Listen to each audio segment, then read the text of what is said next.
All right, let's talk about a baked good example utilizing the recipe method. Sweet. Ooh, it's about to get sweet. So just as a quick reminder, search the recipes, compare the calories, compare the servings, the serving tray, which we're going to dive into in this lesson.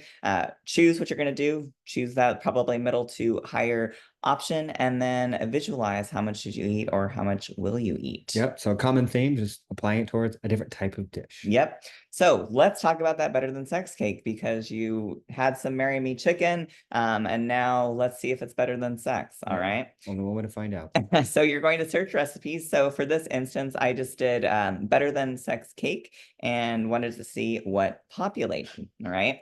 So these are three different items that had populated. So the first one at the top here, it was 10 to 12 servings, and each serving was around 464 calories.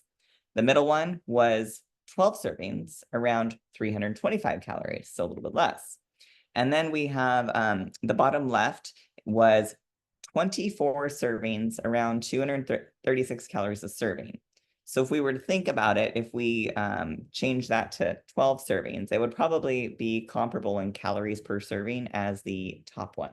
Yep. Right. And then same thing, even the top one would probably be comparable to the other one because they have a range 10 to 12. So if you were to go all the way to 12, they're all sitting around the same. But that's where it's important to, kind of learn and take a look at everything because you may be searching recipes and think like, oh, the one that has 24 servings is the best because it's the lowest calorie. Great. But the reality is you're just having a smaller piece. Yep. And so then you want to see like, okay, well, this is the amount of servings, but what did each of these recipes cook in? Was it a 9 by 9 dish? Well, these were all cooked in a 9 by 13 dish. So we can know that the servings are probably comparable in regards to when you're cutting it, right? Yep. And so let's think about this. Well, this is where that visualization comes into play. So 9 by 13 dish, if I was to cut it into 12 servings, each serving is around 3 by 3 inches. So 3 by 3, approximately, plus or minus, Yeah. obviously. And so think about that, like if you were at a friend's house and they bake something and they cut you a piece, you think, oh, it's probably about the size, or take a look at the whole thing that they brought it out, or if you're at a birthday party and you see the whole cake, it's like, oh, it's probably about this. Yeah, and this is where that eyeballs, come into play and help you.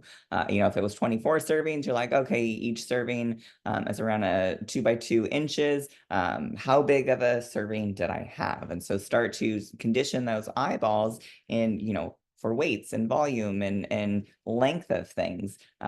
You're almost like a contractor Yeah. here in a way. But I mean, if you get this one, it's probably like, all right, you feel gypped because it seems so small. So you would know. You'd be like, oh, come on. You I would, need you're two like, oh my servings. God, what is this? Two Yeah. bites? Yeah. For him, it'd be a bite. My child. Yeah.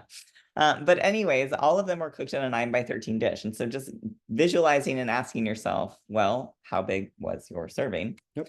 And then the other thing to note when you are searching for these recipes, were all of these similar? So kind of reflecting back to thinking like, were they similar ingredients? Because like there were some better than sex cakes that had populated that looked nothing like this, and I was like, "Ooh, this is somebody's very different interpretation of what that is." But see, like these are all from three separate websites, different recipes. But if you could look at them, it's like, oh, they all look comparable, right? Yep.